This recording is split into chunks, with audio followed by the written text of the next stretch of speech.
Yeah. Okay. So, just thinking through communication and structures, I really appreciate knowing what to expect and how to navigate a space. So, in this space, we're going to follow these communication guidelines that were created by NBLA. And the first guideline is that we want to practice healing centered interactions, and we'll do so by being mindful of potentially triggering language and actions and being mindful of our own triggers at the same time. Also, we're going to remember that this is not a group therapy space, it's a dialogue that we're having together. We're going to seek first to understand and then to be understood. So, an example of that is the thinking process of I feel hurt, I am important. I also understand that this group is important. First, I want to understand the context of the comment that hurt me, and then seek for the group to understand why I was hurt by the comment. So, thinking about understanding first and then being understood. We want to scrap societal requirements to perform white social norms in this space, and that includes toxic positivity, neurotypical analytic social norms, class status, etc. The second guideline is that we want to practice leaning into discomfort and practice leaning into challenging conversations. So we'll do that by gaining an awareness of how our intersecting privileges and oppressions inform how we interact with one another. We're also going to practice being aware of tone policing and how our own biases may be reenacting oppression in this space. Lastly, we're going to try taking space and making space for others. Another way of saying that is by, giving and receiving conversation, basically making sure that we speak up and also step back when it's other people's turn to speak. And we're going to value feedback as an act of generosity and trust. Reflect on that feedback that we receive and then respond to the feedback. And our third guideline is to practice respecting ourselves and each other.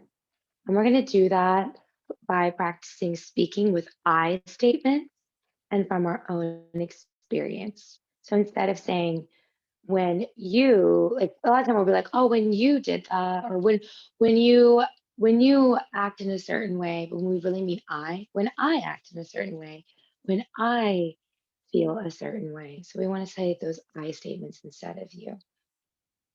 We're going to resist the urge to compare our neurodiverse journeys, and especially I think in a negative way. Like I've been through this, so my journey is different from yours. We're trying to honor the fact that we all have our own paths. We're going to not give unsolicited advice. We're also going to try to stay mindful of we're definitely going to stay mindful of pronouns, not try. Let's stay mindful of each other's pronouns and other gendered language as much as possible. And if you make a mistake in that area, remembering to just learn and listen to feedback and move forward. This is a learning space. And then let's remember to tell our own stories, not the stories of others. And let's keep community members' identities confidential, only sharing with explicit consent outside of the space. All right, so those are the guidelines written out by the Non-Binary Union of Los Angeles. I think we're ready to get this party started. Thank you. Brandy, is Matt trying to log back in? Okay, cool. So first, why don't we just introduce ourselves, and then we're gonna actually, talk a bit about bullying. So I'm just gonna start with an introduction to myself, especially if there's new people here. My name is Jersey, or Jersey Noah. A lot of people think my name's Noah, and Jersey is like a reference to New Jersey. My pronouns are they and or he, so they can be used interchangeably. I'm autistic. I'm 35. I learned I was autistic just a few years ago, and I was diagnosed with ADHD in my 20s. And I was also like misdiagnosed with a lot of things, which seems to happen to a lot of us. And nothing really felt quite right. Nothing was right, really. Yeah, I'm Jewish. I am transgender, which I may have said already. Yeah, there's a lot of things about me. Sometimes I don't know which ones to list. I have seizures, and yeah, keep learning new things about myself. Like sometimes I I'll think broadly about the autistic community and like prescribe, if that's the right word, something to everybody, and realize like my challenges can be unique even in autism. So this group is also really helpful for that. I'm going to pass it to Sandra. Hi, my name is Sandra.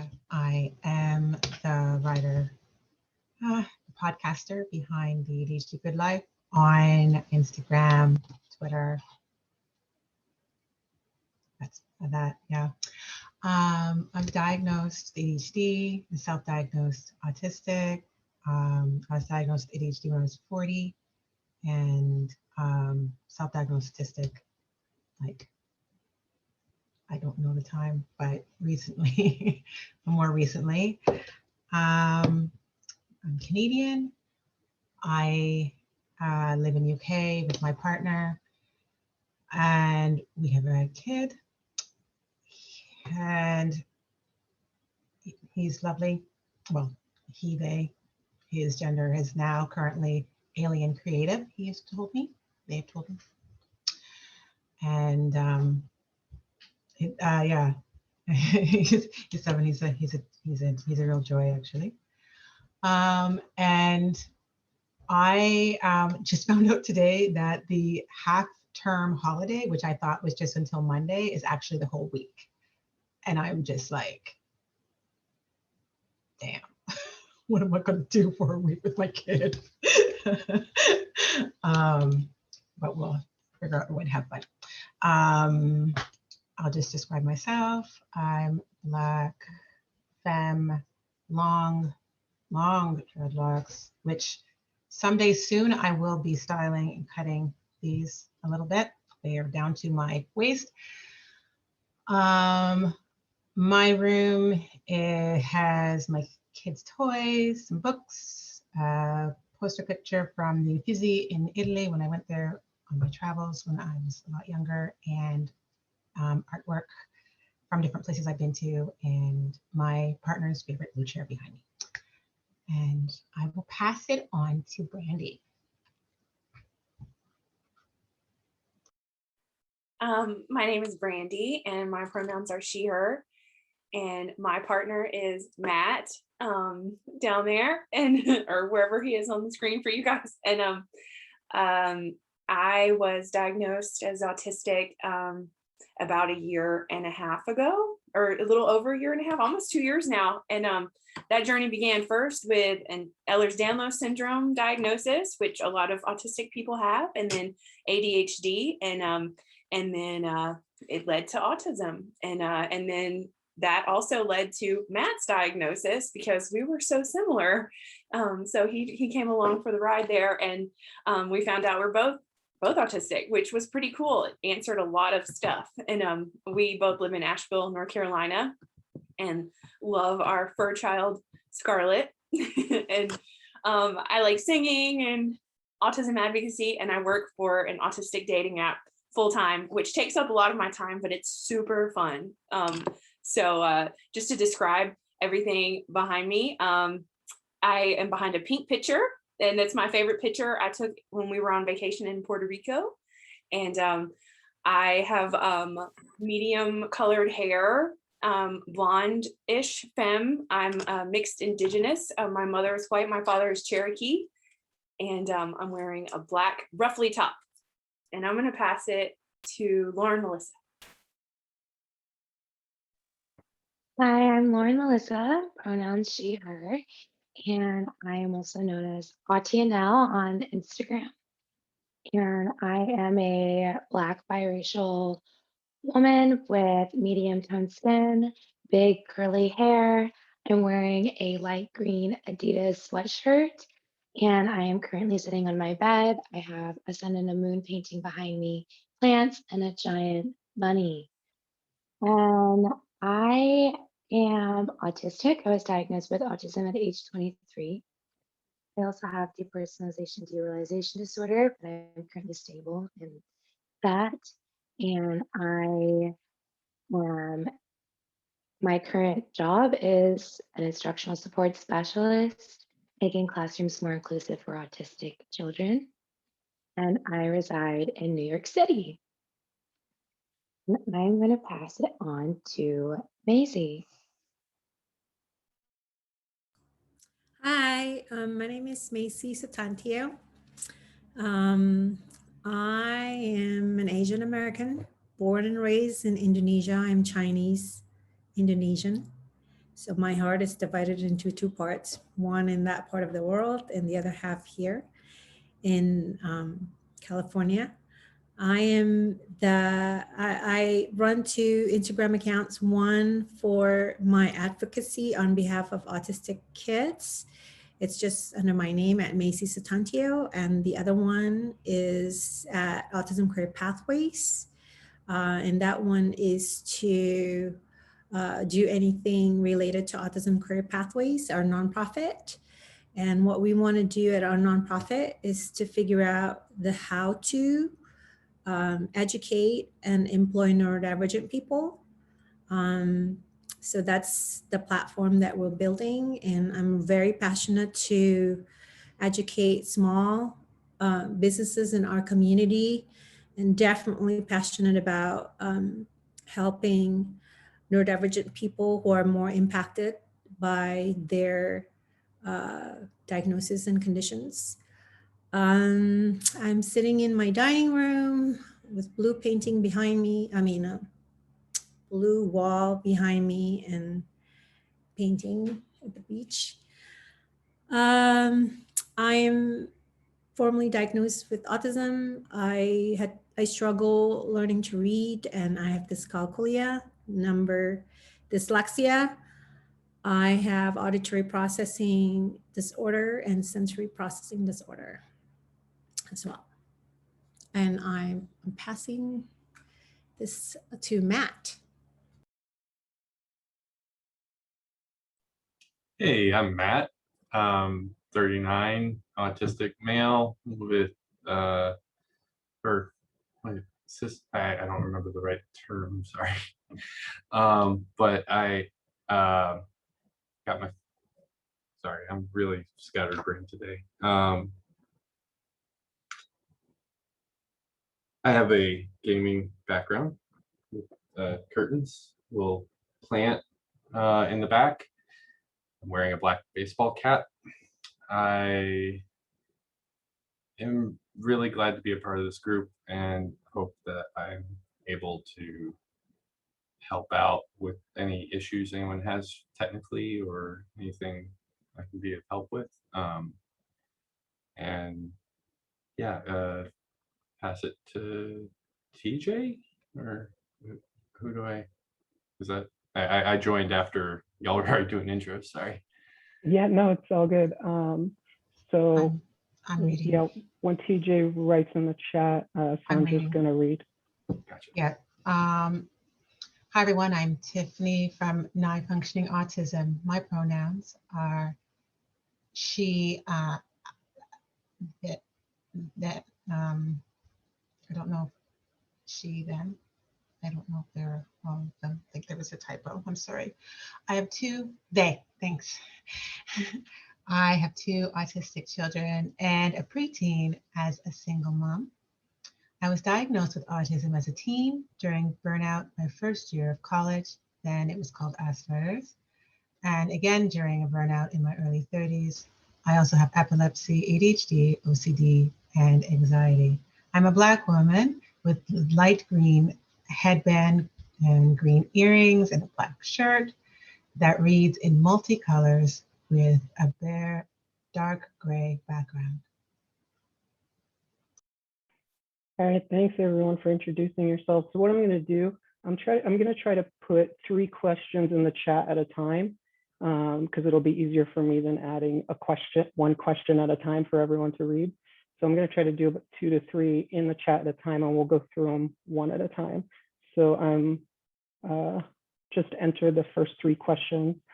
So why don't we first, and again, nobody has to answer, like for panelists and people watching, not everyone will answer everything. We're going to answer what we're comfortable answering, what we feel like we can answer in the moment. I feel like we all have a similar energy today, which is so interesting because, yeah, I feel like being autistic, you just like never, for me, I never really know how my anxiety is going to play out in something. Like sometimes it kind of like makes me like seem so chilled. You guys know that meme that's like, yeah, I can do 2 things at once. I'm freaking out and chilling at the same time or something.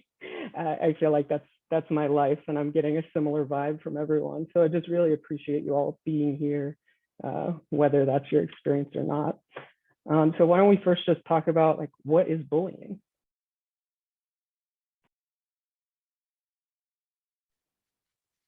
This is Lauren Melissa, and I'll just kick us off. So, bullying, I think it's hard to get a basic definition pinned down because, if we get too into defining what bullying is, then it can leave out experiences that are valid. And then there's also different kinds of bullying. There's in-person bullying, there's cyberbullying or bullying online. I think that it is important, though, to have a definition in some sense of bullying because I personally, and people can totally cut me off about this, think that there's a difference between like being bullied and having somebody be mean to you. And I think that the reason why it's important to make that distinction is not because it's okay for people to be mean to each other. It's not. But bullying is, I think that the thing that surrounds bullying is that there isn't support and there isn't ever a safe place, or there rarely feels like there's a safe place. And there's also a lack of control and being able to stop it or fight back, even. And I think that bullying, it can take the form of being physically harmed, it can take the form of being psychologically harmed, and it can also take the form of having someone try to single a person out and damage how others perceive them. So once, like I've been bullied physically, where people physically hurt me and like threw me into lockers. And I've been bullied, and then also a level of like sexual violence bullying I've experienced. I've also been bullied psychologically, where people called me names or gaslit me. And then I've also been bullied in a sense that people tried to make it seem as though I was not worthy of others' respect. And I think it's important to notice the overlaps there between bullying and abuse. And sometimes I do wonder why we have the term bullying instead of calling it abuse. And so that's something that I think about often. But I wanted to say, like, take it away, rest of everybody, because I don't know how to even answer that. I'm just throwing it out there. That was a great answer, I think, because it is really hard to define bullying. And so I feel like including that idea that it's really hard to define, but giving like reference to what happens when people are being bullied. I don't know. That just felt really perfect to me. I don't know how the rest of you feel. I also want to add too, I think the thing about bullying is like what happens over time as well. Like a single incident isn't usually defined as bullying, but at least like from a standpoint, like as for kids, I guess too, like in schools and stuff like that. It's stuff that happens like over and over and over again from the same person, and like targeted. And I think that's a really important distinction to make as well. Um, and I think too, I think with the bullying too, there is like physical things I think that happen, but also to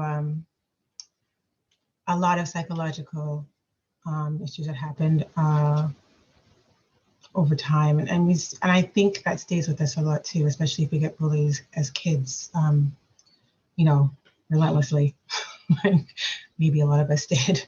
I know I did, and I think sometimes too, like it can, be like even a group of kids or group of people doing this over and over again too. And I think sometimes even if it is like a one-off or two incidents, but the fact that there's so many people that might do or say the same things or whatever, even like have an impact as well. That's actually, I just came up with that right now.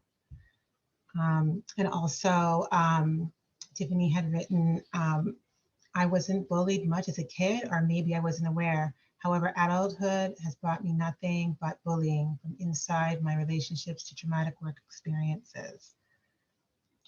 Yeah.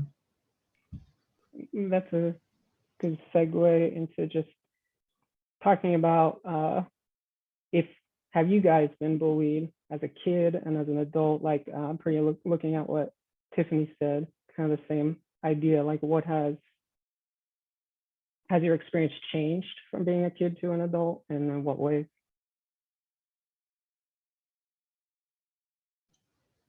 I remember like when I was adopted, when I was 3.5 years old and started school, I guess the next year, right? So in kindergarten or like reception or whatever they call it.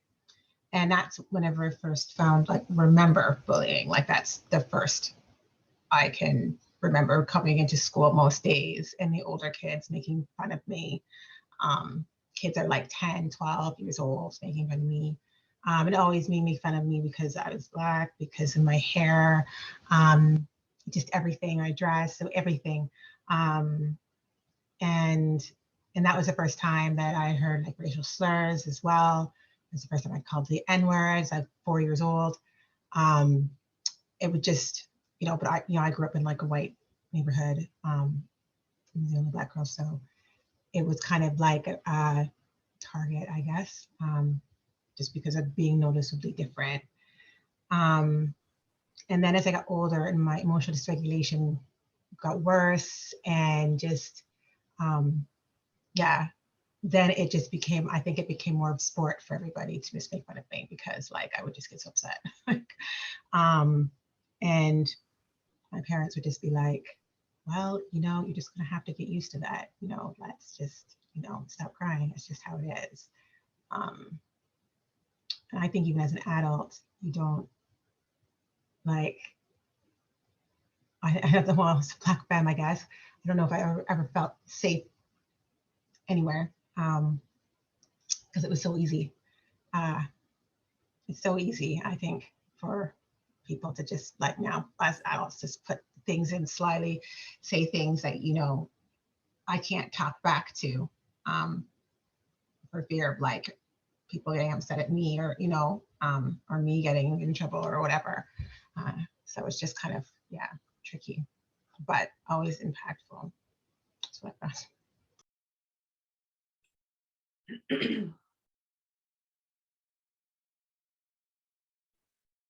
Did you want to say something, Brandy? Randy, do you know Brandy, that you're you on mute. muted yourself again? Okay. Muted, unmute, mute. Okay, got it. But yeah, I was, excuse me, bullied as a kid, like unmercifully. Like to the point where I think the first time I tried to commit suicide was in 2nd grade. I mean, it was like I went to this small little school, and it was like this little country rural town, and I was unique. I was different. I am more white passing. My brother is not, and my dad also. So there was the whole like, are you adopted and all of that, and why do you look different, and why are you so white, and yeah, and but the biggest one was more so just because I was so open and loud and like artsy, and the people around me in my small little town were just so different, and they I dressed different, and I didn't care to wear like clothes that stood out, and it was just like anything I could be pinpointed on. It was just this little group of people, and in my school you had the same group of people from like kindergarten all the way till you went to middle school. So it was just the same little pack, just getting you over and over and over. And at that time, the teachers, they wouldn't really do anything about it. It would just kind of be brushed over a little bit. And so, oh, sorry, can you hear me okay? Okay, there was like a lag and it looked super weird. Anyway, sorry. So as I got to be an adult, it became like this core part of me. Like it affected me to the core, really. Like it affected all of my relationships. And then I always thought people were bullying me. As like in middle school, I think in 7th grade, I had like a breakdown, and I had to just stop and be homeschooled because I couldn't handle it. And then this transferred into like jobs, and in my 20s and things. It was just like, why? I'm just being myself, but why is this so irritating to everyone? I don't understand, and then you stop being yourself. You just start being like what everyone wants you to be. And so as I got older and realized I was autistic, it was like, I see now. I see why that happened, and that sucks. That's not okay, but I'm going to try my best to like not do that, not just like melt myself into other people, and just be myself and have my own opinion, and not let all of the bullying that I encountered like change me anymore. And in a way, when I encounter people who want to bully me online for autism advocacy, it kind of made it where I'm like, it's like not as big of a deal. Like it doesn't affect me to the core like that anymore. It's like I can sort of, in a way, I felt like it prepared me to take the hit of people coming at me a little bit online, because I have, a few people that like to, like one person made a whole video about me and how I'm not really autistic, and put it on YouTube and all this stuff, and did a few posts about me and called me stupid and all this stuff. And it was just like, it didn't affect me like it used to. I would have obsessed about that, and just, I know that, I don't know. Yeah, I had some, went through therapy and PTSD and all of that. But yeah, I think in a way it made things like, I don't know if that makes any sense. It like prepared me for it. It's like, this isn't new to me. That's all you got? Okay. So yeah. And some people are asking in the chat too, like, was it like being bullied as an adult? And yeah, I feel very similarly to the experiences of Sandra and Brandy, being bullied as a kid, as a teen. But I think what surprised me was that I thought the bullying was going to end after I graduated high school, and it didn't at all. I was bullied in college, and then after college, I was bullied in the workplace. And the way it looked was surprising because in college, nobody bullied me to my face anymore, or like pushed me in the lockers, or called me ugly and all of that. In college, it was all behind my back. And I thought everything was okay. And because I couldn't really read body language or cues from my peers, I didn't realize how much other people, I guess, despised me or wanted to make fun of me. And I would get these wake up calls where someone would tell me, your best friend talks about you every day to other people and is making it so that nobody will like you. And I had no idea. And I would have to ask my best friend if it was true, and my best friend would respond, "It's not true." And then I would have to make a decision. I would have to, because I couldn't read who was telling me the truth, who was lying, even less than like, an realistic person.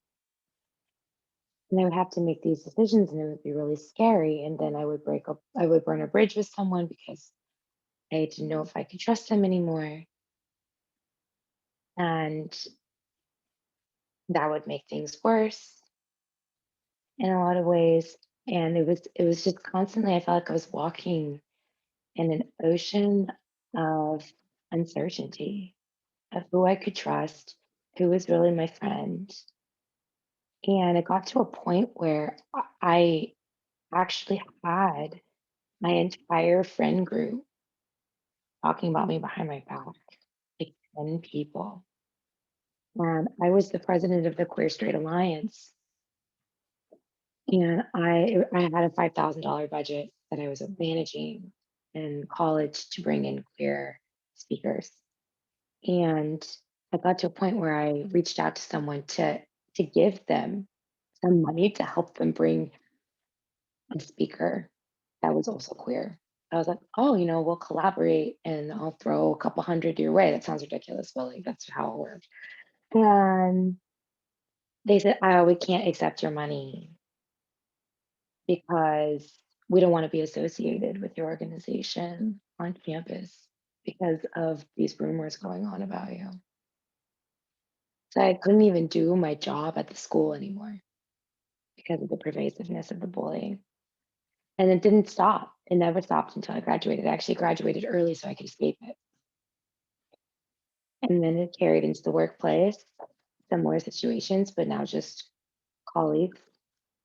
But after I was diagnosed with autism, I stopped blaming myself for it and started recognizing the terrible behavior of the other people. That it was not actually something that I needed to change about myself, but it was like these other people were seeing something in me that they could use to feel empowered in an awful way.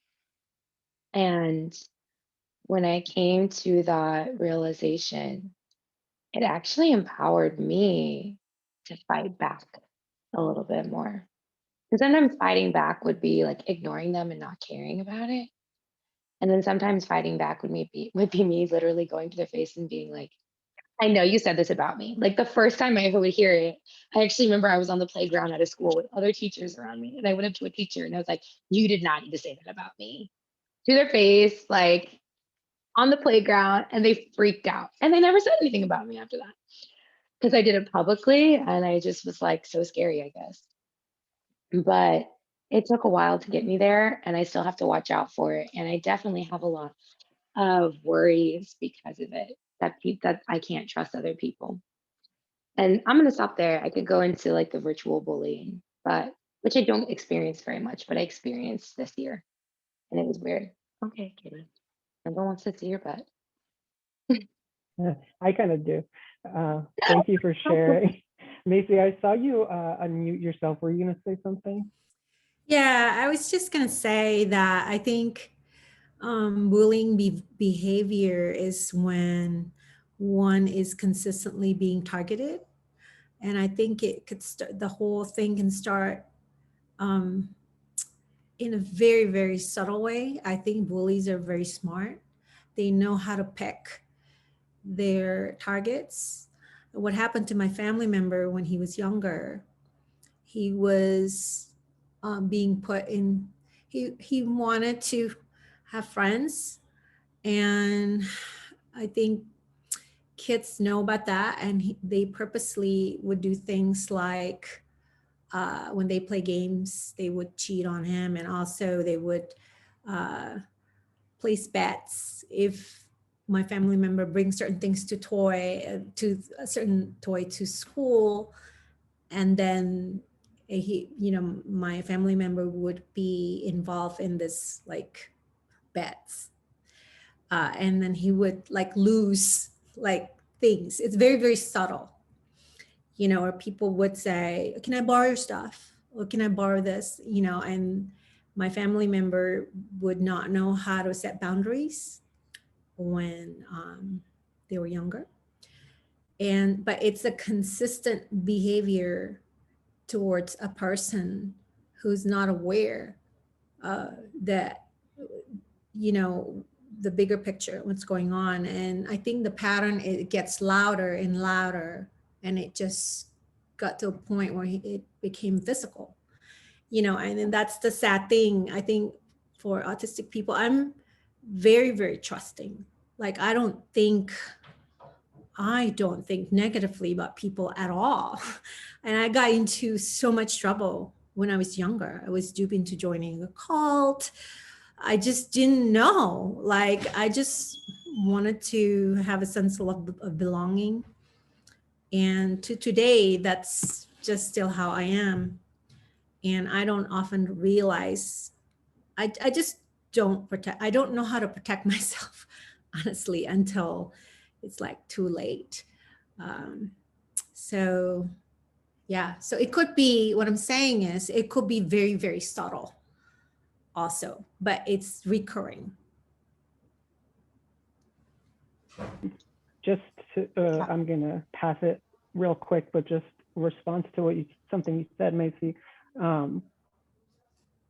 I feel like you and I have been talking for as friends for like a yearish now, maybe a little more.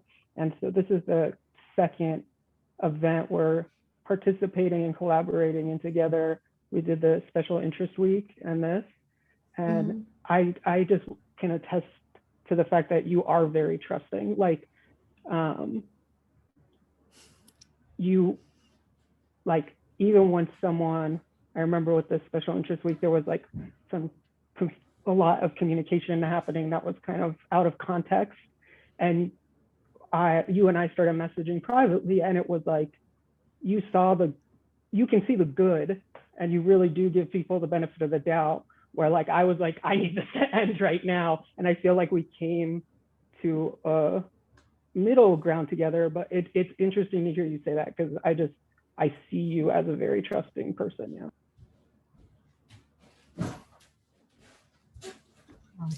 It's called being gullible, not in a not smart way. And it's just, I feel sad that I don't always learn from my mistakes. It just keeps going. Like, it's really, really sad. I I like mean, for me. I just really want to like push. I've like been pushing back against that like a little bit. I'm gonna say it. I know I maybe shouldn't, but I just like, I don't think it's right that autistic people should be told that they're gullible because they Yes, believe thank that you. people should be good people, like that people are good people. Like, I think it's a travesty that autistic people are looked as gullible or naive because we authentically think that people would just be kind or wouldn't want to hurt others. I don't think it's something that we need to change about ourselves. That we need to become harder skinned or meaner just because the rest of the world, it can be so mean. Like, that's such a not going back at you, but at society, not at you, Maisie, but society. Like, I think that it's that the autistic people are being taken advantage of because of kindness is a sign that society needs to change, not that people need to become equally hold to one another. Okay, soapbox Yeah, off. say that's so interesting. Like we always like blame ourselves, and that's like it's a society thing. It's just wild, but not gullible. I don't. Yeah, I agree on Melissa for sure. Oh, I'm gonna read this thing. I'm gonna read what Tiffany wrote. Bullying is unique to autistic people because it generally is an invisible difference. So due to being expected to act one way and then acting in an unexpected way, people tend to be very mean. Yeah. For me, bullying has impacted how I feel about my worth in close relationships and leaves me with no trust for individuals who want to get close. Yeah, I relate there. At work, I was talked about, gossiped about, lied about. My in-laws have made my life hell. I shrank and went into a second disastrous burnout, which led to my second autism diagnosis. I haven't been able to work in 8 years, and my medical conditions worsened in that period due to stress of other adults. To this day, I only trust kids because they are truthful. Oh, that is, sorry, I'm just going to add, I always felt that, and I never really understood why that, just that last sentence that you read about really feeling like, yeah, I could trust a lot of kids in my classes over anyone else, and just felt like I could understand like kids' patterns and whatnot for a really long time, but never understood adults at all until being diagnosed and actually starting to learn about, um, yeah, just adults and the world. But I never felt like that with kids because they were so honest and truthful. That's so interesting. Sorry. Yeah, I feel like everything people are saying is really resonating with me. And I think this is the first time I'm like looking at the chat while we're talking. Like I said, I kind of have this like calmness about me with this like internal freak out. It's kind of like my life, to be honest. But it's like this has become natural enough now that we're doing a third that I can read the chat, and it feels really cool. Yeah, everything people are saying really resonates with me, and obviously people that are listening to. I feel like bullying is really hard to talk about. So I just want to say, like, I appreciate everything, like sharing anything or not sharing anything. And to the panelists and people in the chat, I think this is like, feel really heavy. Like I can feel it in my body, and it was cool because Laura, Melissa, when you said like about autistics being trustworthy, and that's, we should be able to trust people, like we shouldn't. I saw someone in the chat like being like fist pump, say it louder for the back. And I was like, that's exactly the feel. Like it gave me this like, it like relieved the intensity for a moment in like, but like, I don't know. I was just reading this quote by Miss Major, who is a Black trans elder activist who was in the Stonewall riots. And it just, I was going to explain something that's really hard for me to explain. Sandra, you know exactly what I'm experiencing right now, that communication thing we've been talking about. I can't put it in words, so I'm just going to jump to what I was actually going to say, which is like my personal experience with bullying. Like I said, I'm trans. For me, that means like all trans people are different. Some trans people medically transition, some people don't, like, all the things. So this is just my experience, but I am a trans person who has medically transitioned. So I grew up being called she, her, being perceived a lot of times as a girl, doing things like girl sports teams. But I was actually relatively frequently perceived as a boy when I was young. So much that I actually had this boyfriend in 6th grade, and he was new to town, and we lived in neighboring apartments. And when his friends came over from the other town to visit, they just assumed I was a boy. And so, and I actually loved it. And he like went along with it, I think, because he was embarrassed that his girlfriend looked like a boy. But that was like kind of some of my experience. However, like there were times where there was no option for me to present the way I wanted, right? Like at a swimming pool, for example. My apartment complex had a outdoor, I grew up in New Jersey and New York, and one of my apartments growing up had an outdoor pool for the summers. So like that's what kids did all the time, every day.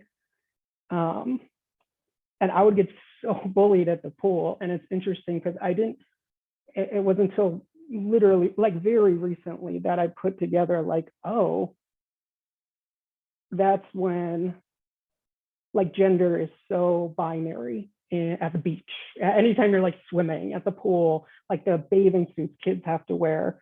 And so it was, I mean, really intense. Mostly I got bullied by older guys. Yeah, I don't want to like trigger anything for anyone, but so just a heads up, if you're like have a fear of water or drowning or that will trigger anything, maybe mute me for a second.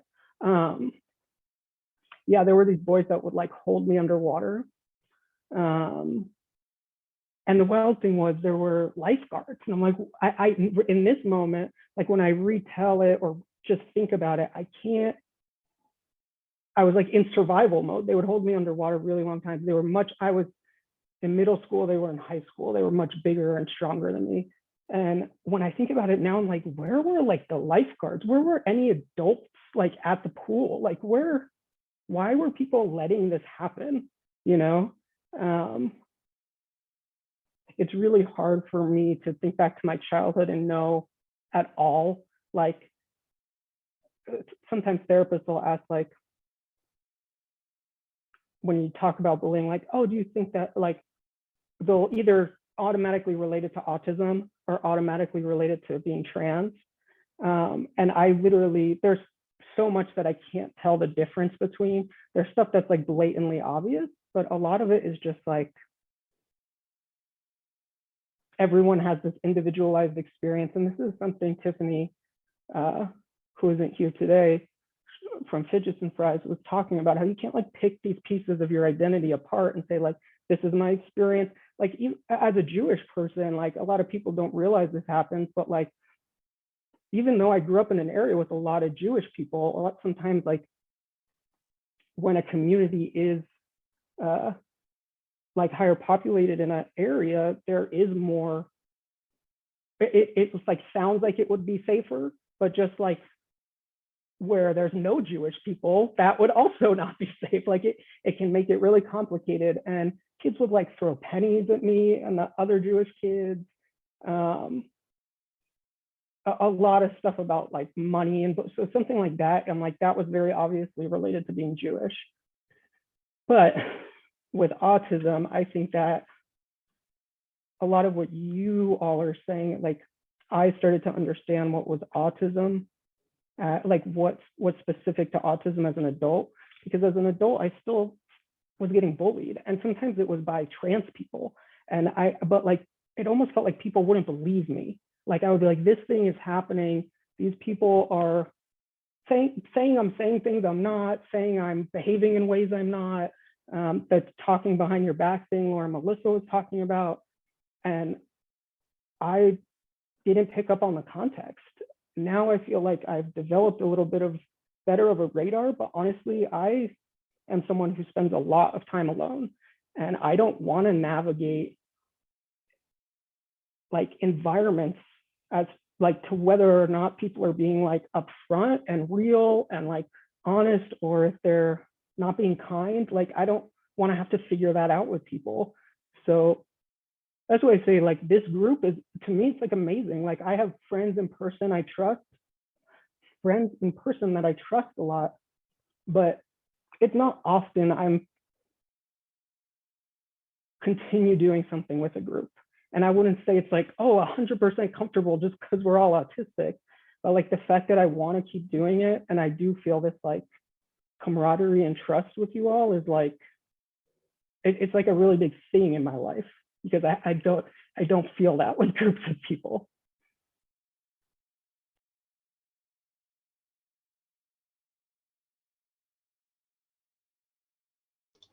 I have to read something. I'm sorry. Thank you, Jersey, for sharing it. Okay, thank you, Jersey, for bringing that up. How I acted differently according to my prescribed gender was a point of bullying for me. I felt like a boy as a child and only allowed my parents to buy the stereotypical boys' outfits and clothes. Kids at my school, especially boys, and people at church bullied me for not being the typical girl. And this lasted through high school to the point where I pretended to go through the motions of trying to appear feminine, and that I gave away all of my power to meet society's expectations of gender and sexual attraction. I'm still very mistrusting of cishet men because of the way they treated me as a child and even as an adult until I started faking everything.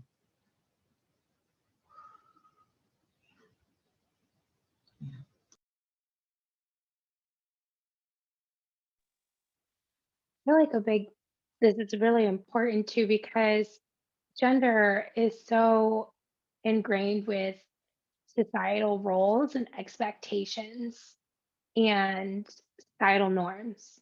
And like societal roles, expectations, and norms are like the opposite of autism in my brain sometimes. So like I feel like the intersection of gender and autism and bullying is like something that I'm glad we have this space to discuss here today because I think that autistic people in general are going to be and have already probably been so key and instrumental in conversations of gender because of I mean, there's like Audi gender too, right? That's like yeah, everyone's like, yeah.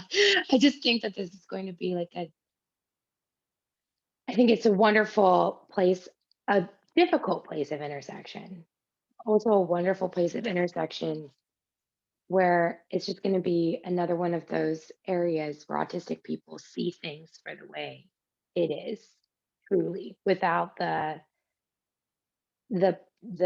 societal norm veil that everybody seems to be a little bit more comfortable wearing. A lot of people, not everybody, but many non-autistic people seem more comfortable wearing. Autistic people are just going to be like, wait, I'm supposed to dress this way because then people will be nicer to me. Like, what the heck? Like that doesn't make sense. Which I don't think it does make any sense.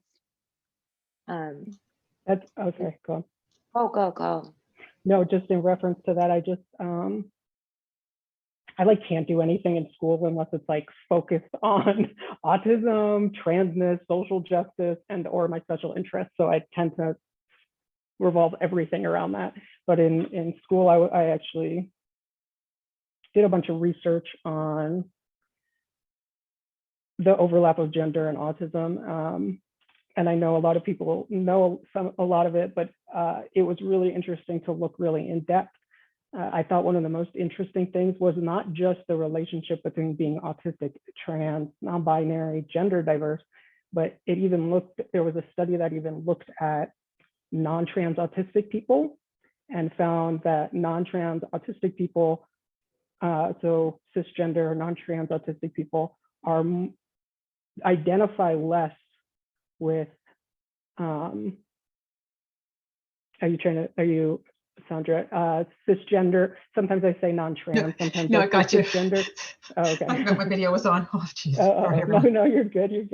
But it was that, non-trans cisgender autistics are less likely to identify strongly or like have pride in gender because there's like more of a disconnection to it than a lot of even trans and cisgender non-autistics.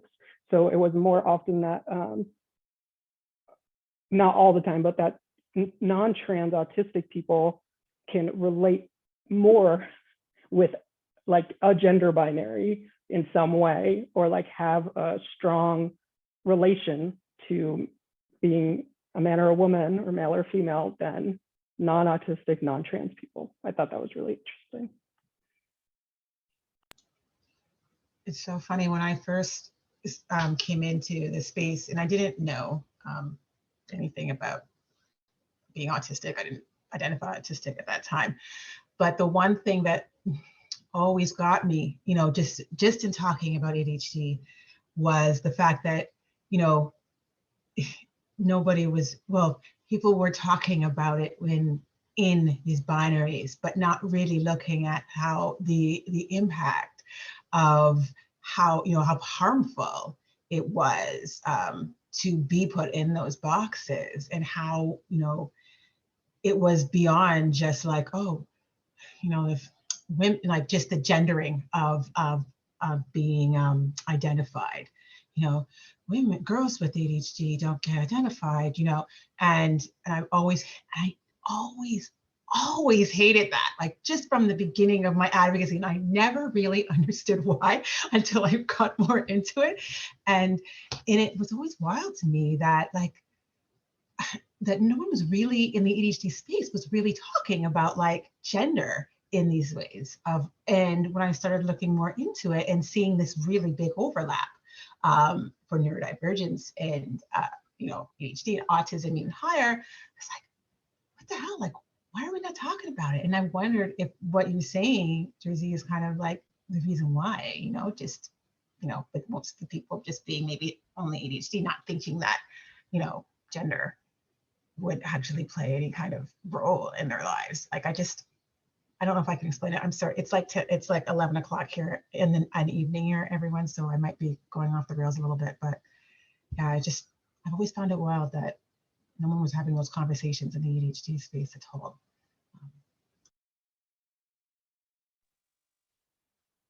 I wanted to also, I think, because you're talking about spaces, like community spaces of ADHD, community spaces of autism. I noticed a lot of the people in the chat box are also talking about whether or not bullying occurs within the community spaces between each other. And Brandy is like nodding softly with large eyes right now. But and I guess I'll say something really quick because I've talked more than Brandy, and I think Brandy is currently ready. But I just wanted to bring up too that within the autistic space, I find that when it comes to issues around and topics around autism, I don't experience a lot of bullying from the autistic community when it comes to that. I experience more cyber bullying when it comes to intersecting issues. Like, I'll just be chilling and talking about sensory issues, and that's all great. But then if race comes up somehow, it's like my DMs become so violent and frightening. Or if issues of queerness or things like that come up, then I am more likely to experience strongly worded messages within my own community. And I think, as some people have been talking about, they're not all ill-intended. I think part of it is like black and white thinking and like, this is my opinion, and like, but I'm just not going to be like, and this is mine, and like go back and like, no, like I don't have like the emotional space for that in my life and in my DMs. Like sometimes I do, but I usually don't. So that's probably the norm. As a queer person, as a Black biracial person, um, and as a woman, I do definitely feel also in being asexual and in being autistic that I live on the margins of a lot of things. And even within the Black autistic community or the white autistic community, because I don't know if they're communities, but spaces, I don't have, I feel on the outside of those as well because of being biracial at times. And I think the strongest moment of bullying that I experienced within my own community has been around those topics, and has been whether or not people wanted to determine if I was respectable, if because I had the right opinions on certain topics. And I have actually had people ask me, can I still respect you? And I was like, yes. I think it was kind of terrifying to be asked that question. Yeah, within my own community.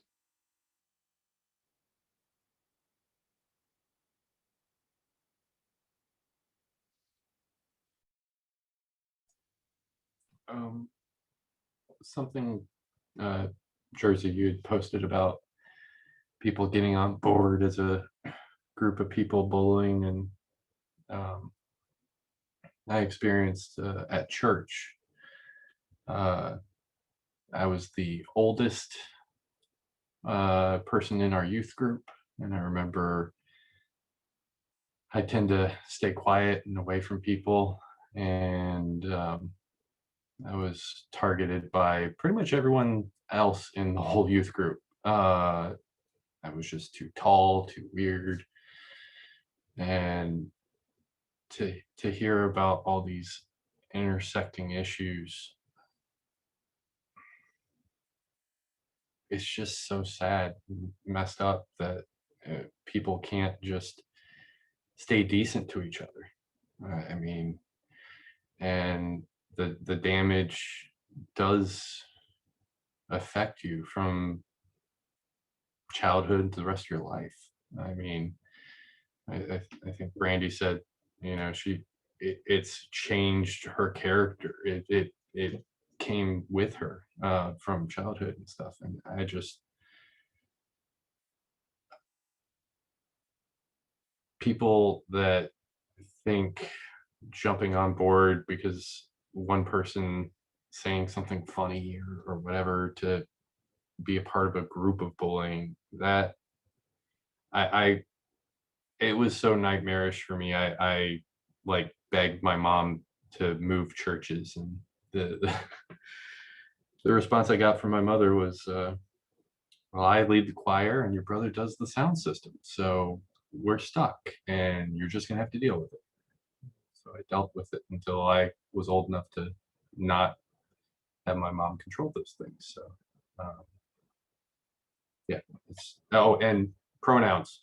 I figured it out. He, him, hi. So yeah, that's all I got. I would add to, Matt was homeschooled. So he came from a very religious background. So they kept him very sheltered. So his only interaction socially was at church. So yeah. So that also kind of played into some things, I'm sure. It's like, yeah. There are certain things that about like both of our personalities, like we just don't trust people. So like Jersey was saying, like this group, this is new for us too. It's like, and it's so amazing to be able to like feel like you can trust other people, because bullying your whole life, I mean, it makes you not trust people, and almost like it can make you bitter a lot as well, and it's really hard to come back from that.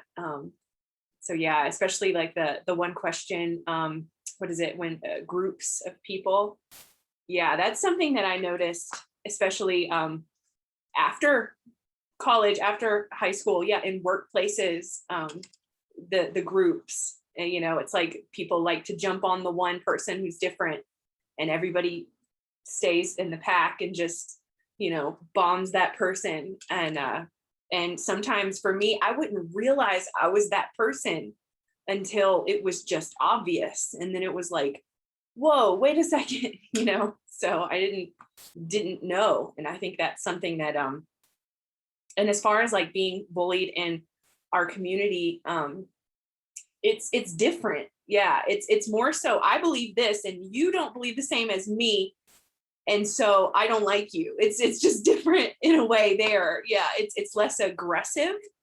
For me, the more of the bullying has been coming from parents of autistic children. They have been the ones who have been, or not all, like I shouldn't say they, but like a few of those people have been incredibly harsh, yeah, to me. But I just ignore it. I'm not feeding into that. I like Laura Melissa said, I don't have the bandwidth to go back and forth with that kind of thing. It's like, if you want to believe that I'm lying about being autistic, you go right ahead. So I'm not gonna engage in that. But yeah, sorry, I'm out of it today, so I can just like ramble on and on if somebody else wants to say something.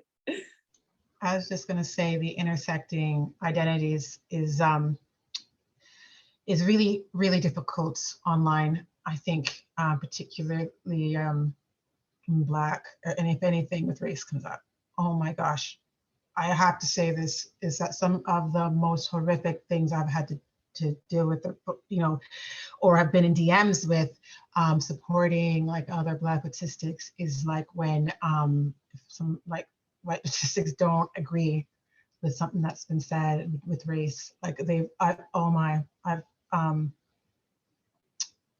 it's, yeah, some of the things that, those have been the worst. Those have been the absolute worst. And because it's just relentless, And I've had to, talk with some of my, Black friends to be like, them being like, asking me like, can you speak on this, or, help me, and things like that. Yeah, it's been, I think that's been some of the worst for me. And now I have really strict boundaries on my page now, where like, even if I post something that I think is going to be remotely controversial at all, it's straight up, this is what's going to happen if you're on my page and you're saying anything that's like this, I will like straight up block you. And now I've actually gotten into, if anyone tries to dirty delete, then I will actually screenshot it, and I'll say, if you dirty delete it, then I will also like put it up on my feed, and I will explain why it's whatever ism or phobic or whatever it is. And that actually has gone somewhat well. I think boundaries can be important, but it took me maybe 2 years and a lot of extra classes on dealing with, on recognizing racism and dealing with it and feeling it in my body and all of that, to even get to the point where I felt like I could talk back. And it's still scary as hell. I think especially just how I grew up with, it's still scary every time for me.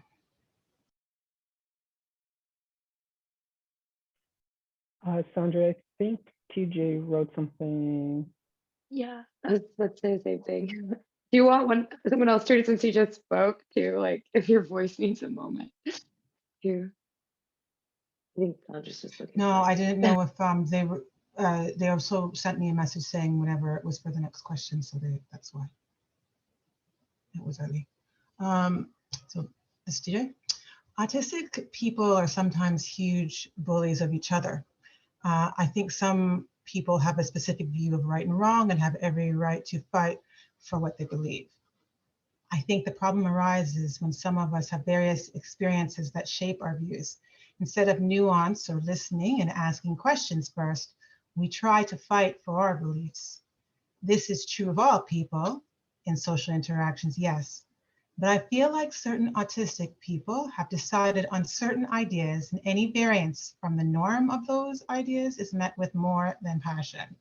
It is met with intolerance and intransigence. I'm sorry. A lot of people have many reasons why they don't agree with certain views on therapies, terms, symbols, and whatnot due to racial, religious, regional, and situational differences. We should be asking why people believe these things that are seemingly against us or our enemy territory.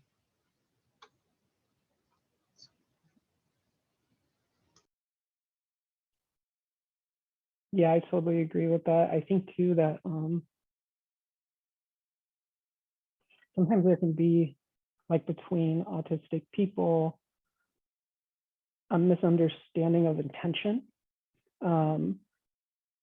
And like here we all are all talking about being bullied and some of us feeling like we don't trust people, some of us feeling like we over trust people. Like we all clearly have trust issues, or not all of us, but a lot of us have expressed that. I know, like, I've, not that I'm amazing at this by any means, but I've done like a lot of personal work and reflection on like trying to, before responding, trying to find out the intention, especially with other autistic people, but all people, honestly. It helps me because, you know, if I say something, let's say Brandy says something that my immediate reaction is like, "Ooh, that didn't feel good," and I respond out of that, like the amount of energy that usually takes for me, and sometimes to later understand that what Brandy said wasn't in a different context than what I interpreted. It doesn't feel worth it. Where if I like stop, and especially if it's with someone I trust, like Brandy, say like, "Hey, this is like what I heard. What did you mean?" Or I keep talking about how Sandra and I have been talking about my communication, but it got brought up because Sandra, it wasn't anything offensive, but they said something I didn't understand. I asked them to rephrase. They said it again. I asked them to rephrase again. And I think they thought I understood after that time, but they didn't. I just stopped asking. And so I know for me personally, not only can I be, or for a long time was on the defense, like ready to protect myself, that mixed with sometimes like not understanding the context can be really challenging for me. At the same time, I don't think that's like my responsibility as a trans person if something is said to me that could not, like, I think it's the person who's speaking to me, it's their responsibility to kind of like evaluate what they're saying about transness and if it could be harmful, right? And when that happens, it's up to me. Like if something offensive is said, it's up to me if I just am like, that felt terrible, if I walk away, if I like ask for context, because in that situation, it's like, I don't want to open myself up to feeling harmed, right? But if someone says something like about something that's not a part of my identity, like if someone says something racist or like anti-Black, for example, and I feel like that is my responsibility to ask for context. And because in that case, we can have an exchange that, which I should put energy into as a white person, right? We can have an exchange and maybe there's something, maybe I misunderstood them and can explain to them why that might not feel good for other people to hear out loud. Or maybe like I understood them completely and they said something completely purposely anti-Black. And instead of, you know, one of my Black friends or any Black person being responsible for that conversation that's constantly put on you all, it's like, if I take that responsibility, maybe it will alleviate some tiny thing of like experience of anti-Blackness a Black person has to experience, if that makes sense. Or like not force a Black person to have this conversation with this person. Maybe that won't happen, but maybe it will, and that's my responsibility. But when it's about me, it can be very different. And I feel like I kind of have the right to not assume best intention if it's harmful to me. And I do think that happens a lot in the autistic community. I think it happens everywhere, but because we can tend to be upfront, and people have been talking about Black and white thinking, like I said, it's taken me a long time to stop and evaluate what I say before I say it. And I do it to an extreme sometimes, like I silence myself, but I'm getting to a point where like, I don't know, it's more comfortable like asking for context.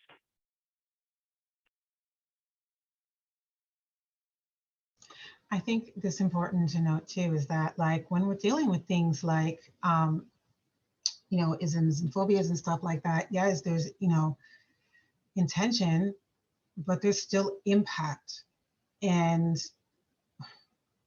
like when, you know, sometimes I think we got to get to a point too where, you know, if someone says that, you know, this was harmful to me because of it, I, you know, I took it to mean X, Y, and Z, or this is why, that, you know, we can believe them, you know, like I'm pretty solid on my, you know, experiences of racism, you know, as being Black and all. So if I do say something is racist, you know, why can't you just believe me? Because that happens a lot online. Like I've had conversations with autistic people about how they should be able to watch trauma porn, and to say no, that's horrifying and absolutely racist, and then trying to tell me why I'm wrong. And it's like, no, it's like maybe I have, maybe I do have the lived experience there. You know, I think that kind of people might need to think about that sometimes too. And just to add, I know I was talking for a while, but sometimes like bullying happens, whether it's between autistics or non-autistics. I think sometimes with autistics, there might be this idea of like, why would an autistic person bully another autistic person? Like we all experience that, but like these, I will always, like, I'm not saying I always did, but like for me, who I am now, if I'm being told about a dispute between two people and one person clearly walks through the world experiencing more oppression, my bias will go there. It doesn't mean I'm going to not ask for context or try, but I think like starting, like if there, I would expect it from other people too. Like if there was something like some kind of dispute between myself and a transgender autistic woman or masked person of color, I would hope that people could kind of take a step back and go like, wait, who feels more entitled to speak here? Who has more power in this position? Like, and sometimes you can't, that's a very hard thing to evaluate, right? But sometimes it's not. And so it's really, I think it's really important to step back and go like, because sometimes bullying does happen without intending to, but the consequence is bullying. And so there could be like, if it's between or a trans person and a non-trans person, there could be some underlying microaggressions, transphobia that's not being said. It might not be obvious to like, I don't know, like a non-trans person, but to a trans person, it might be like either really obvious or give a familiar feeling. And so like, and people shouldn't be expected to explain that. Like, I shouldn't be expected to, you know, try to explain to all you if another autistic person is, I feel this like anti-transness, I shouldn't have to give you all context, because that puts more work on me. It forces me to like really like put into language something that's almost impossible, you know? Oops. I just wanted to say that I think being so public about ourselves on social media, Jersey, what you're saying, it's all like true, but it makes it really hard because I think I forget that I really don't know people who are sending me messages, you know, and that I should be more careful. I think the challenge for me is to really think before I click that button. You know, I'm an empath. If someone asks me for help, like from the other part of the world, I can't sleep, like thinking I should be doing more. You know, for that person, it's like I can't just switch it off. And it's really tough for me to walk away sometimes. And contacts, I forget that I don't know that person than that person's contacts. So whenever something like happens, maybe someone says something negatively about me, you know, and that person is influencing their circle of connections, and I'm outside of that circle, and I don't, you know, it's very hard to just not say anything because it's all emotional, I think, for all parties involved. And I always chant to myself, there are always two sides of the story. There are always, you know, and I don't think badly about people. But I can only, maybe one way I can protect myself is just like hold my own truth and ask people who I trust to understand the context, because I think context is something I struggle and I get into trouble for it. I don't see the other side, you know, and so that's the downside of being like on Instagram and Facebook, and we forget about the boundaries. I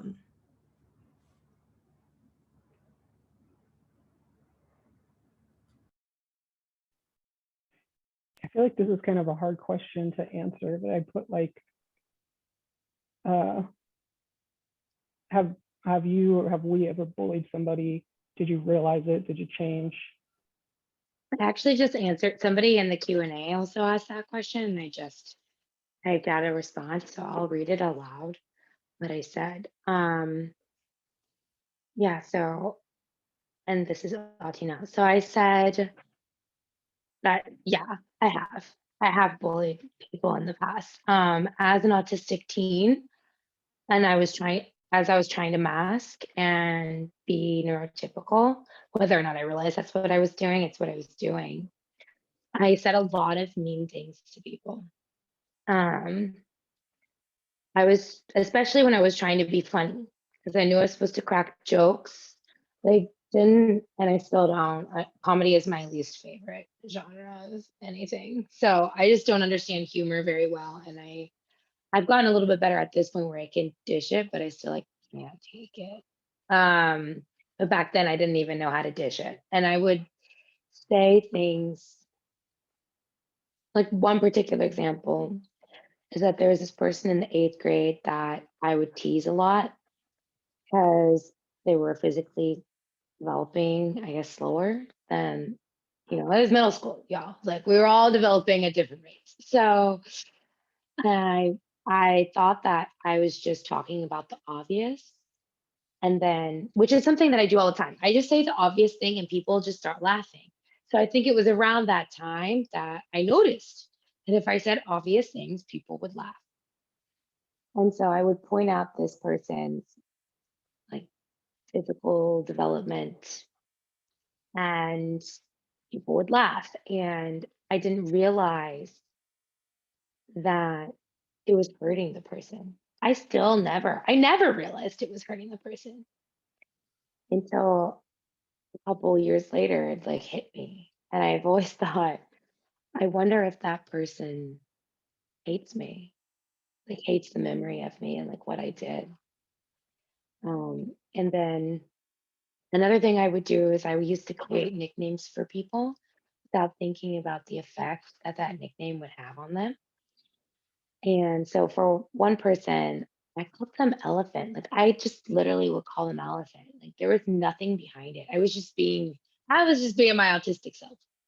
And I called this person an elephant all the time. And then one of my best friends, their name was Chelsea.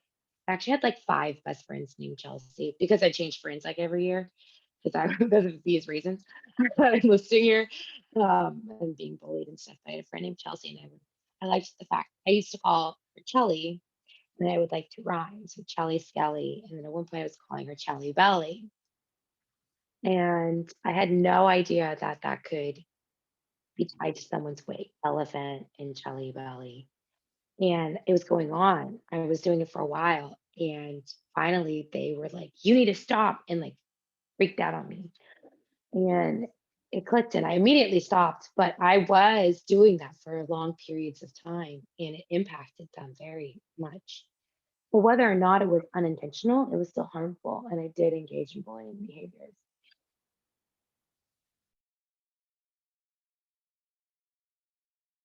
I found myself engaging in like group bullying because I didn't want to be the one that was bullied.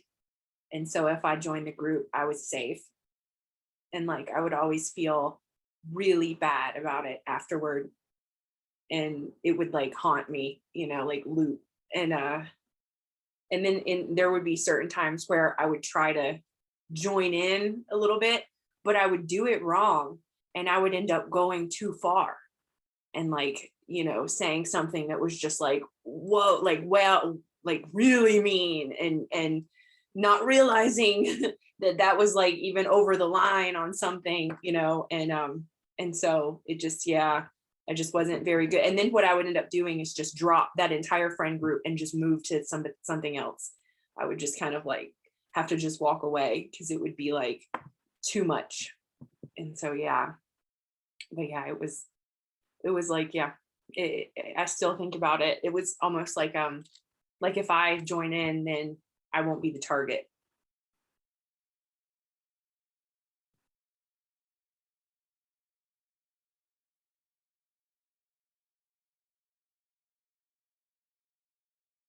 I have, can I read? This is Tiffany. I bullied my younger siblings. I wasn't able to bully others as a really young kid because I was only repeating things. I didn't have the ability then. I replayed so much bullying in my head. Bullying about how I acted and how I spoke is still very difficult and triggering for me. I don't know how to heal. I've been in therapies for much of my adult life. I feel like only finally being away from my bullies as an adult, like my spouse or jobs. I may be healing now, as I have a good therapist now, and I have gotten away from situations and people that are bullies. The problem is that I generally realize bullying so late, not until it's bad. And due to that, I completely lost trust of myself and my intuition.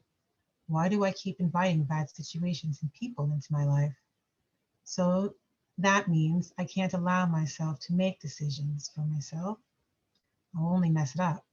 That's how bullying has eroded my sense of self and control.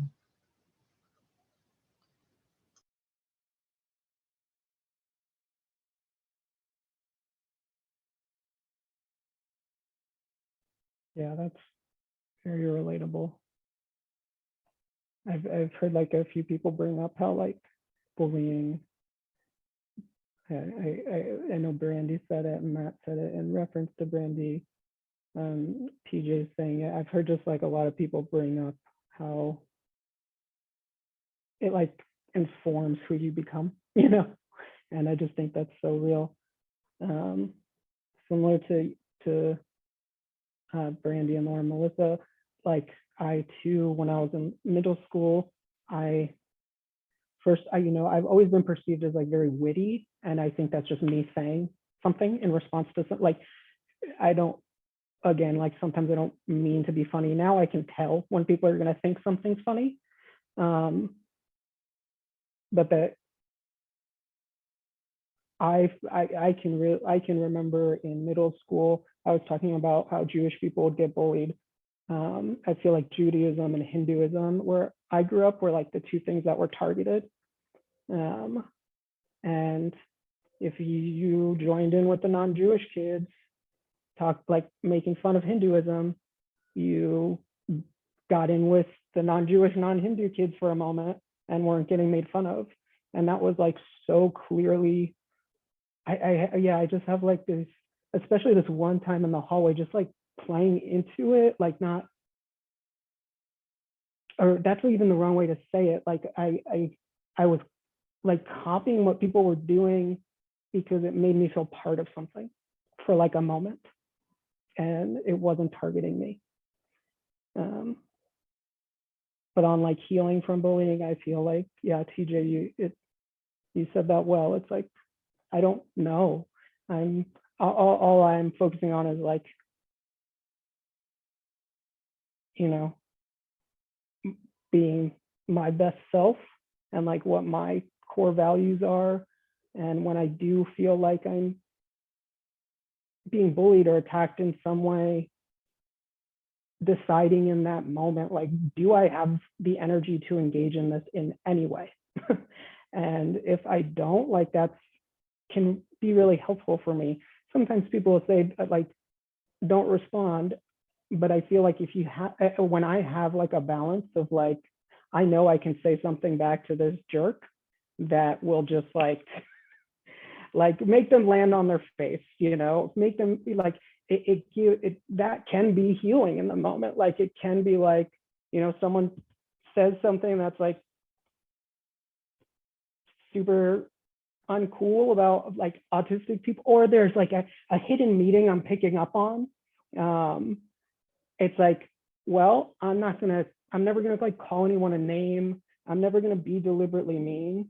But sometimes I think it was Lauren Melissa that said this, but it's like pointing out the obvious is enough to like make people flabbergasted. like if someone's being a jerk, if there's some underlying thing and I feel that happening, sometimes like responding with a question that puts them in a position to answer why they're questioning me is like very helpful, you know?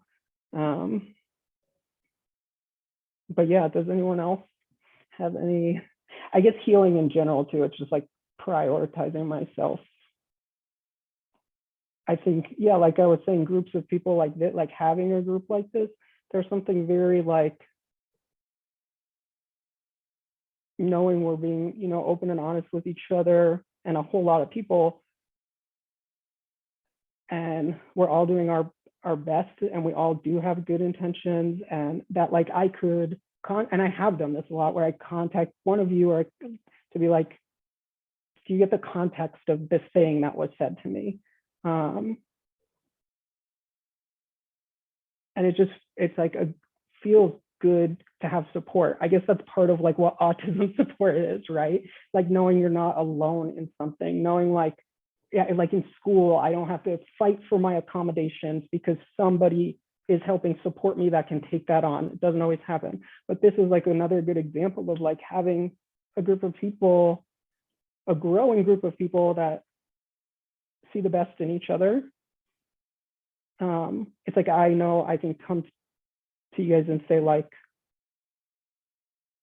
what do you get out of this disagreement between me and someone, you know? And also that I'll have support if somebody is bullying me. Like I know for a fact, if I hit up any one of you because somebody was being a huge a-hole online about me being trans and I wanted it dealt with, but I didn't want to deal with it, I know I could say that to any of you, which is like, I don't know if I would, again, it would depend on the place I'm from, but that's like something new, you know, and like really cool to like be able to be like, hey, like friend, ally, support, whatever, like, can you take this on? Because I can't, you know.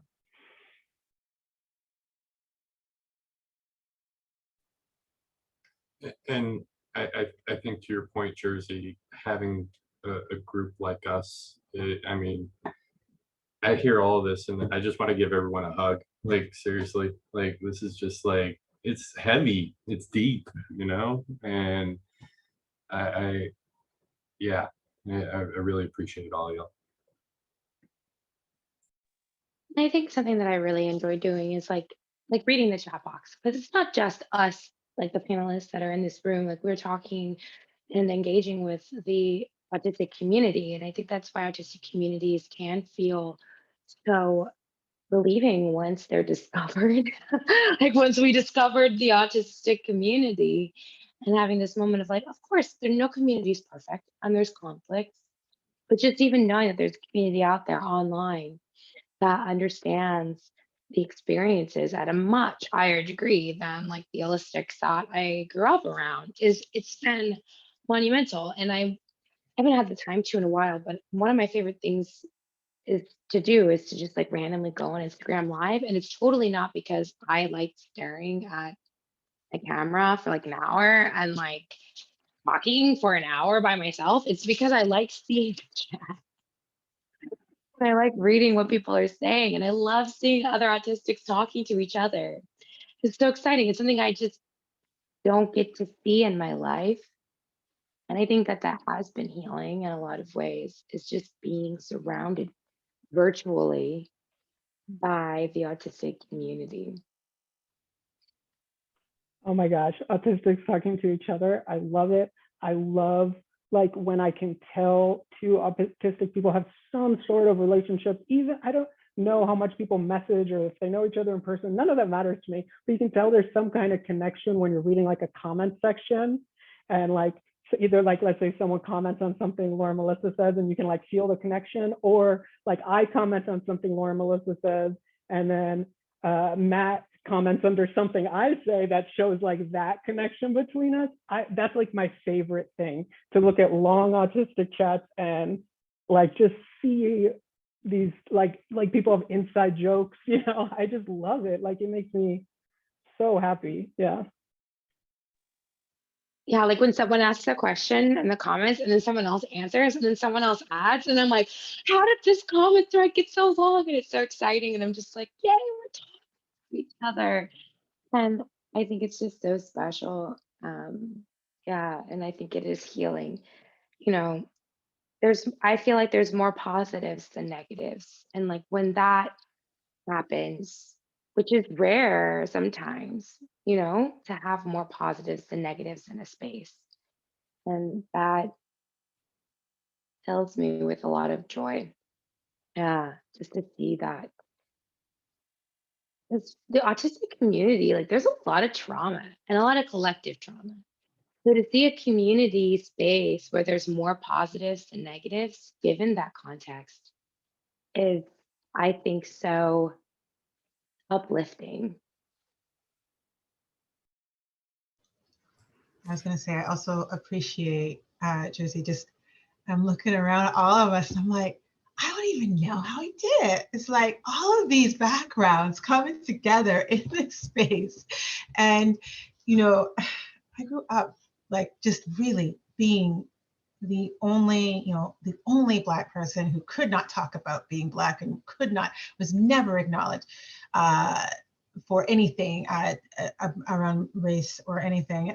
How that impacted, but then, realizing that, these diagnoses coming, like I'm 40, and the last couple of years having to, relearn who I am again, a whole over again, and lean into these identities and then uncover more of them. And they keep uncovering. And I'm like, I don't even know who that person was the first 40 years of my life. Oh God. But to be in this space, in this time, at 11:45 at night, for me, it is something very special. It is a very special space, and I just love hearing all of your stories, and finally, like feeling like people get it. That I'm not just talking and people are looking at me like, or not talking about it. Well, normally it was not talking about it. It's just me like just losing it and just like melting down and, in a corner crying to myself or whatever. But just to be able to be in a space with others who understand parts, the hard parts, the ugly parts, that has been has meant a lot to me. And tonight has meant a lot to me. I was a bit worried about the change at the last minute, not gonna lie. The energy has been, yeah, it's been hard and heavy, but I'm grateful for that. I'm grateful for all of these. And thank you for giving me that today, particularly. I appreciate that a lot. Thank you. I just want to say that I'm grateful to be here. And there's nothing like knowing that I've got you all have my back. So I'm super thankful.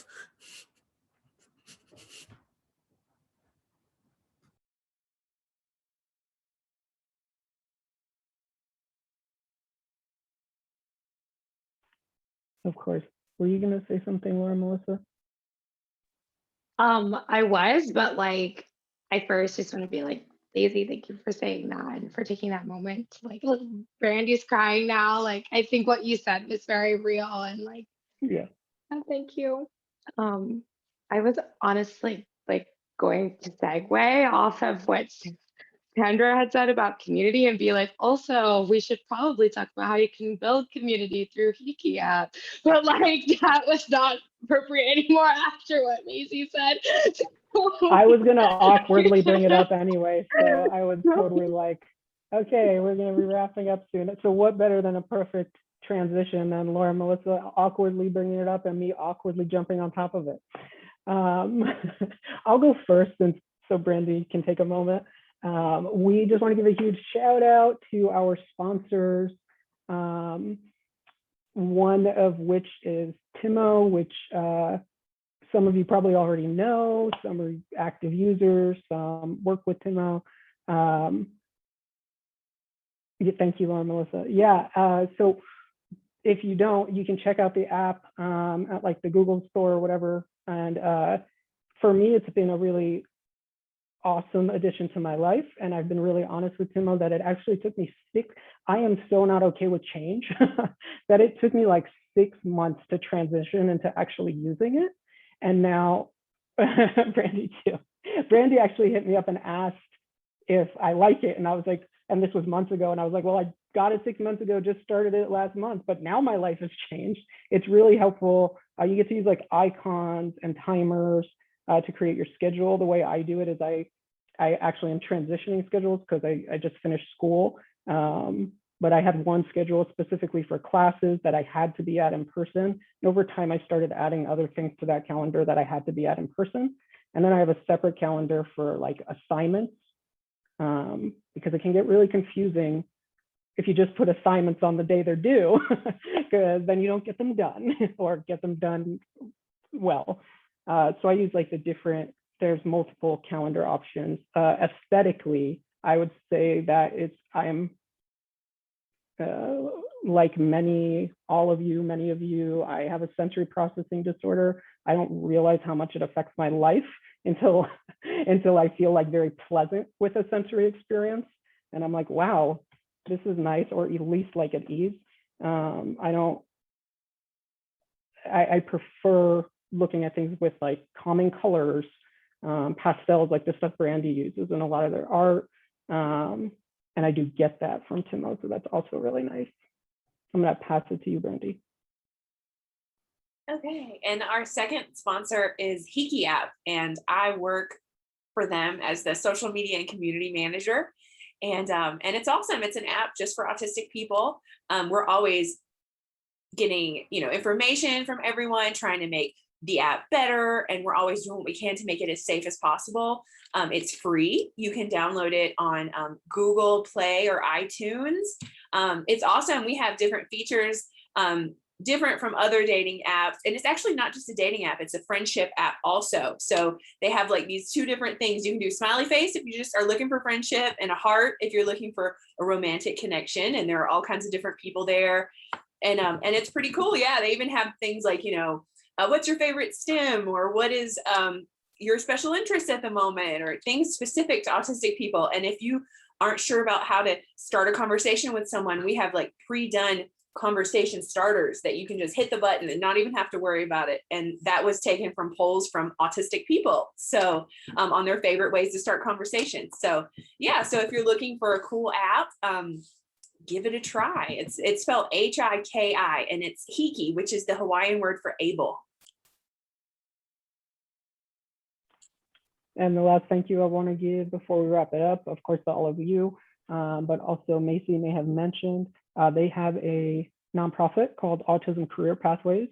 And us as a group, we've been referring to ourselves as the Autistic Collective, and these events is the actually Autistic RoundTables.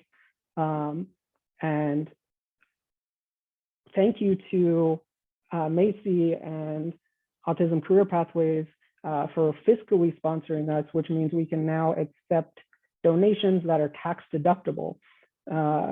So please, like, if you want to support our work, if you want to see this going on long term, you can now donate to us through Autism Career Pathways.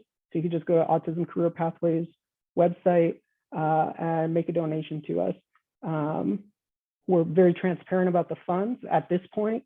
The funds go towards one of our sponsors. Timos helps sponsor our Zoom chat. Hiki helps sponsor our live chat, which is happening. And donations that come in from individuals at this time are split up amongst us for people in the Autistic Collective who accept the funds. Some people rather redistribute them to other people in the group. The donate link on Autism Career Pathways is not valid. So it's on, it's on Venmo. Oh, It's okay. at ACP-2019. Sorry, I can't spell right now. It's at ACP-2019. It's 2019, right? Because that's when our nonprofit started. So that's, sorry, ACP-2019 on Venmo. Sorry, didn't mean to interrupt, but I was like, there is no That's okay. donate. no. I feel like Laura, Melissa, Matt, like while you two seem to take care of different things than each other, the things you like look out for and take care of each other, I just like or take care of. I just appreciate, because they're not things I'm checking on and don't think to check on, or like yeah. I mean, that was a good example. Things with guidelines, everything technical ever. So yeah, before we go, why don't we just end off with something kind of pleasant? What was your high of the week? So the best thing that happened to you this week, or something decent. I have one. Matt and I were, I don't know where it's going to go, but Matt and I were contacted and interviewed today to be on the show Love on the Spectrum. So. Oh, really? That's great. Yeah. So we Do you did. know that I suggested you to? I talked to someone from it last year, and I told them to contact you too. That's right. I remember. Not that No that's way. what did it, but I was actually like talking to a live person, and they said, "Do you have any recommendations?" And I was like, "The first thing that comes to mind is definitely these two." I remember you saying that. Yes, and yeah, it was just kind of random. Yeah, I ended up getting an email, and we're like, okay, why not? And then instantly they were like, they booked us for a Zoom interview today, so we'll see what happens. So thanks for the shout out to them, by the way.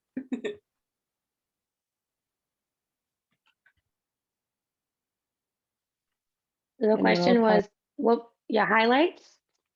Yeah, just something that stands out to you that was good this week. I turned 30.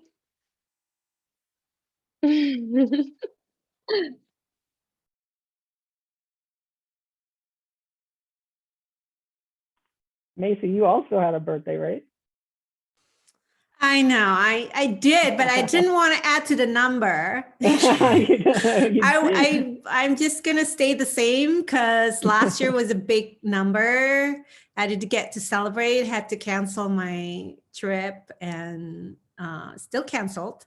So I'm just going to keep waiting until I can celebrate.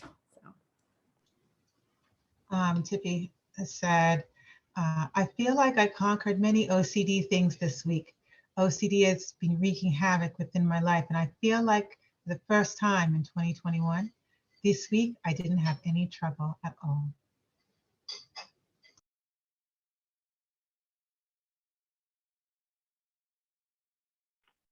I'll just say that there's not like a particular event that stands out to me, but it's been really nice and sunny. And I've just, like I said, I finished school like 2 weeks ago now, and this is the first, maybe halfway through this week, I started actually feeling like human and like woke up with energy, which literally, I don't even know the last time I felt that way since school. So I feel like I've really got a chance to like enjoy sunshine this week. Anyone else want to go before we head off? All right, everybody. It's been fun. I look forward to next time. Happy birthday, Laura, Melissa, and Macy. And you're all the best. And people in the chat. When I say you, I mean all of you. So it's like not just the people I'm staring at.